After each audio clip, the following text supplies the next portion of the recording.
Even recording.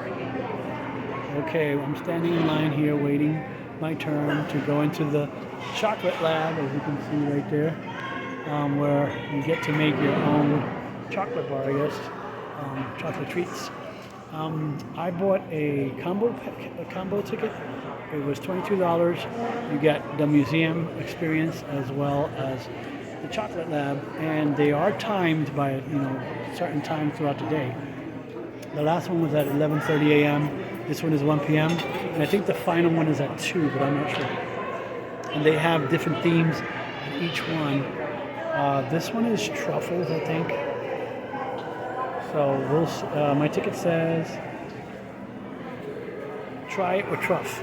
So it's going to be like a truffle, I guess, pieces of truffle inside of it.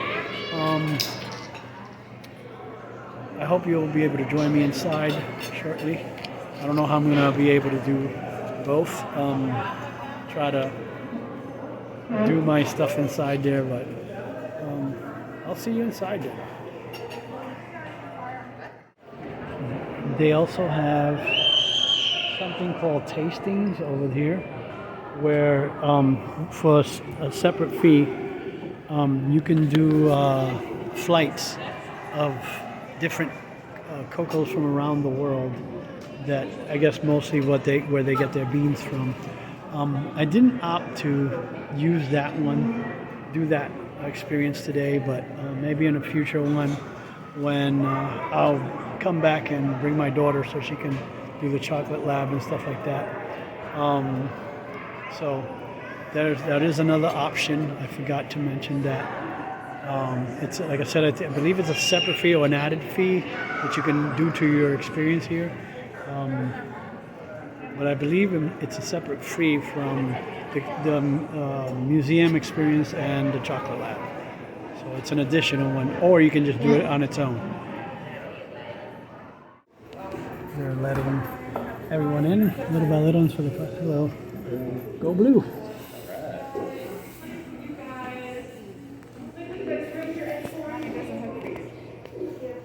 Too bad they couldn't hold in that national title. Man. Oh man, it was a great season that didn't end. Yeah, amazing season.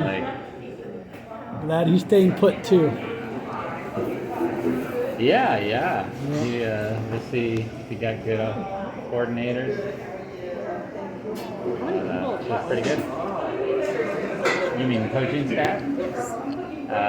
Mainly the offensive and defensive coordinator. The defensive coordinator is kind of on loan from Baltimore Ravens, anyways. But the offensive coordinator was really great. Harbaugh sort of took a chance on him, and obviously did really well, and then he left for Miami for the same job, which was a little odd. And then apparently texted the players. I was like, I don't stay places where I'm not appreciated or something. So you kind of wonder. It's kind of a cold day today, kind of snowing in the morning, but I hope everybody's doing all right. My name is Alice, no one to let you in. We'll be your instructors here today in the chocolate lab. So if you have any questions or anything, feel free to stop us and ask. There are books just underneath the table, so you're free to use those if you'd like to. The second announcement I have is about phones, about videos. If you want to take photos or videos, go ahead, feel free.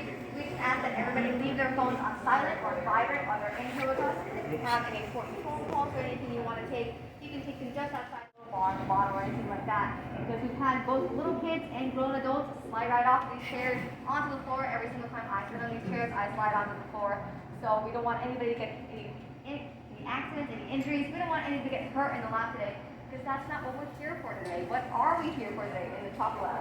Yeah, we're going to be making truffles. Since it is that month of the year, Valentine's Day is over, but basically all February is Valentine's Day here in Hershey. But we're going to be making truffles. Here's a little example of what they might look like when you're done. We have a bunch of different toppings. If you look on your table, you will see shakers full of sea salt, cinnamon, and heart-shaped sprinkles. Valentine's Day themed sprinkles. So those are the toppings you can use on your truffles if you'd like to. You can mix and match your toppings. You can use no toppings at all. You can just make a plain truffle. You can do whatever you want. Honestly, there are no rules in here, so you can just follow your heart when it comes to that. So, making these truffles, it gets a little complex, so I'm going to go through a little tutorial here, and it is a little long, so just bear with me if you have any questions or you want me to stop, because I know I talk fast. You can just go ahead and raise your hand, and I'll repeat whatever I said or anything like that. So, to start off, we're going to be making truffles from ganache. So the ganache we're going to be using to make the truffles we make in-house. So we make it right over there in the little kitchen and right back here too. And I actually do have a little recipe for the ganache that we use. So if anybody wants the specific ganache recipe that we use to make our ganache here for our truffles, you can go ahead. I'll give you these recipes at the end of our class. I'll remind you at the end of the class so you don't have to remember it. But if anybody wants to make the truffles we make, I can give you one of these recipes. So you're going to get these little ganache in these little cups, and you will get enough ganache to make around 4 truffles. You don't have to make exactly 4 truffles if you don't want to. You can just take all the ganache out of the cup and make one giant truffle. We've had some people do that. It's going to be about like this big, I'd probably say, but we're not going to stop you. You can do that if you want to. So you're going to get a bunch of things passed out to you. The first thing, some of the things that's not listed on this slide right now, you're going to be getting dressed in a little chocolate uniform because this is a food lab. So the first thing you're going to get is a hairnet, just like the one I'm wearing right now. And gentlemen in the room, if you have any facial hair, you're also going to get a beard net to go along with that hairnet. Then the next thing you're going to get is a little apron. It comes in a little plastic baggie like this and slides right on out. And it comes all folded up, so you're just going to unfold it a few times. Once you unfold it, you'll get half of your apron. And to get your full apron, just pinch at it and open it up, kind of like it's a grocery bag or a garbage bag. Make sure you get out a few times if you like. You get your full apron this way, just toss your head with the scoop at the top, and then just tie it around the back of these little strings. And you can lift them, you can have a little head start with that one. The next thing you're going to get is you're going to get a little placemat so you can make your ganache on there, because it does get a little messy. You don't want to get chocolate all over the table. You're also going to get disposable gloves so you can keep your hands as clean as they can be. You're also going to be getting a little paper plate just like this, with a marker, so just write your name on the edge of the plate. You can write your first name, or you can write a nickname, or you can draw something on the edge of the plate if you want to. Just whatever you want, just so you know which truffles are yours when they go over in the fridge, so you don't accidentally take someone else's truffles home. You're also going to be getting a little thing like this. It'll come with a plastic spoon, a plastic knife, and a plastic fork, and also a little napkin in there if you want to use that if you make any messes. So those are some of the things you're going to be using to making your truffles. And I feel like I'm missing something. No, that's it. Alright, here we go. And so to make your truffles, and I said before, just use your colored marker to write your name on the edge of the plate. And here we go. What you're going to be doing, is you're going to be scooping the ganache out of the cup to make your truffles. What we recommend, if you want to make 4 truffles around the same size, just kind of cut them in a little plus pattern like this.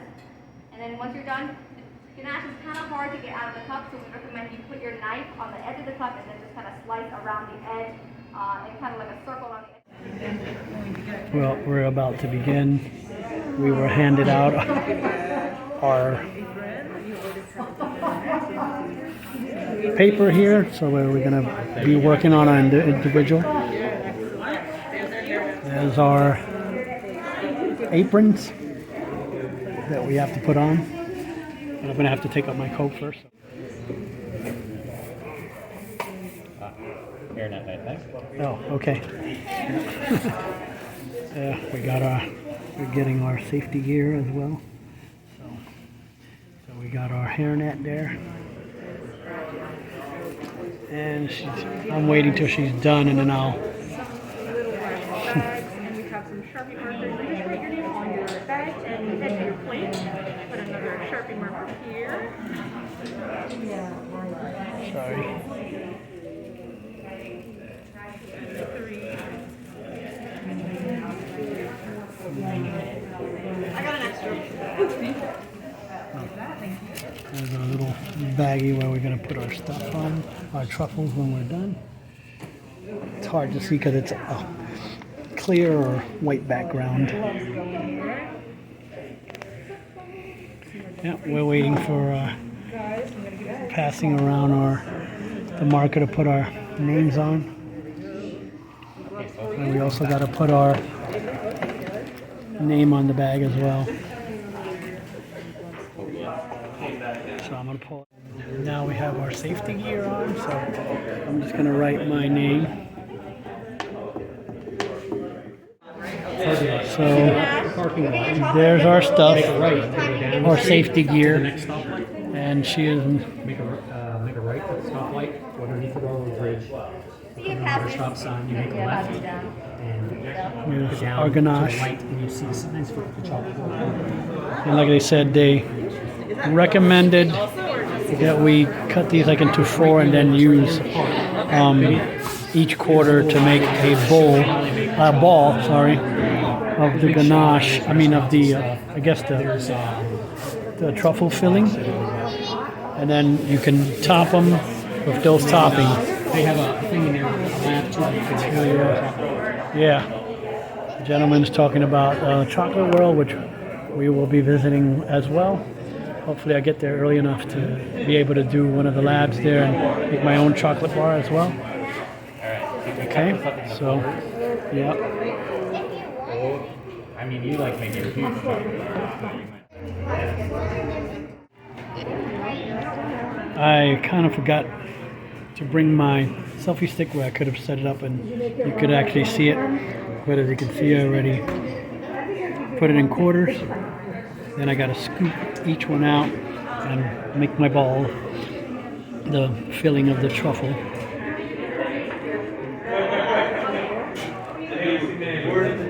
If anybody wants to raise their hand and tell me what was the first civilization of people who invented chocolate? Right? Yeah, the Mayans. The Mayans, they were the first people to invent chocolate.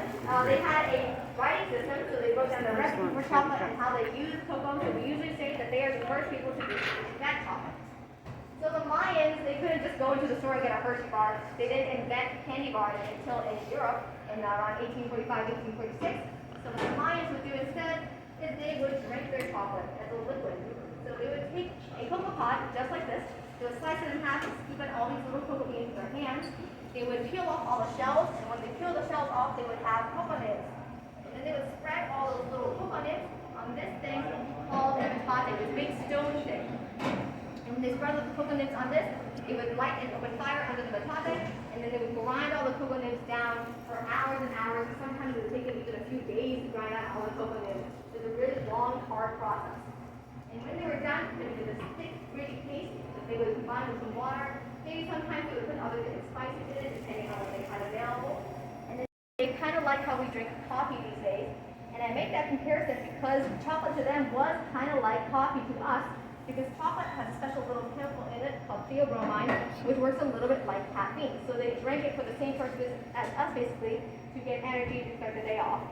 And so because they get this energy from their chocolate, the Mayans would be thinking that this energy is like a gift or a power from the Mayan gods. And so that's why they call it the aroma of the cow tree, the fruit of the gods tree, because the Mayans thought that chocolate was a really holy spiritual drink that brought them closer to their gods. So there's actually a story of the leader of the Mayans. He would drink a whole bunch of chocolate every single day, 30, 40, or even 50 cups of chocolate every single day just to get all this power. He wanted all this godly power and all this spiritualism. So he drank a bunch of chocolate. And as I said before, chocolate has a little bit like a caffeine effect, right? It's not as intense as caffeine, but it is a stimulant still. So imagine waking up in the morning before you go to work and drinking 10 cups of coffee in the morning. That's basically what he did every single day. It's kind of hard to imagine how his heart kept up with that. But he really did that every single day, basically.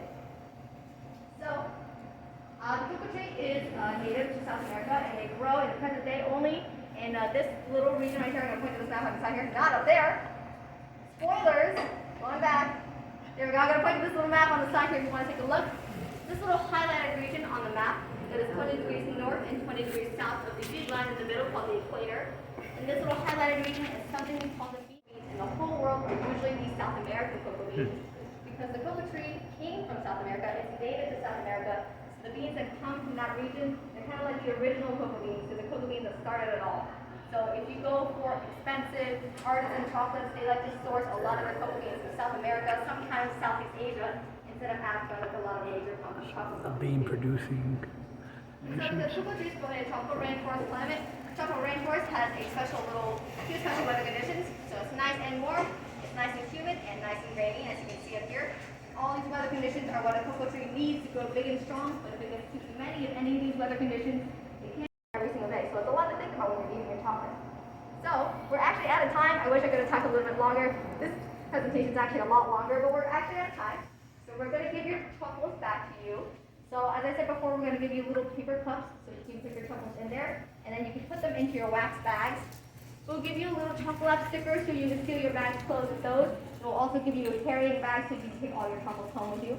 You are free to keep your aprons and hairnets and wear them out of the town if you want to, or keep them as souvenirs.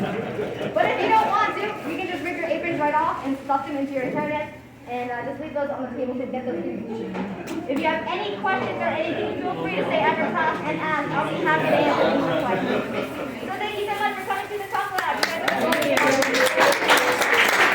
a So here's the finished product. After I did the toppings, I did 2 sea salt, 1 cinnamon, and 1 with hearts. There's my little baggie.